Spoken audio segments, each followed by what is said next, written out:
দেখাতে পারবে না মুসলমান কোন নারীর উপর আক্রমণ করেছে, মুসলমান কোন শিশুর উপর আক্রমণ করেছে, মুসলমান অন্য ধর্মের উপাসনালয়ে আক্রমণ করেছে।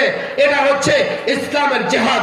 তোমাদের যুদ্ধ এটা সন্ত্রাস, তোমাদের যুদ্ধ সাম্রাজ্যের জন্য যুদ্ধ, তোমাদের যুদ্ধ অহংকার বশত যুদ্ধ, তোমাদের যুদ্ধ রাষ্ট্র দখলের যুদ্ধ। ইসলামের জিহাদ মাজলুমের লড়াই জালেমের বিরুদ্ধে, ইসলামের জিহাদ মাজলুমের অধিকার আদায়ের লড়াই জালেমের বিরুদ্ধে। ইসলামের জিহাদ শান্তি প্রতিষ্ঠার জন্য।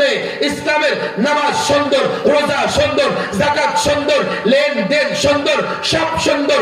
ইসলামের জিহাদ সুন্দর। সুতরাং ইসলামের জিহাদকে আমরা জিহাদি বলবো, ইসলামের জিহাদের শব্দ আমরা উচ্চারণ করব। তোমাদের যুদ্ধ শব্দ উচ্চারণ করে সন্ত্রাসীকে আশ্রয় দিতে পারবো না।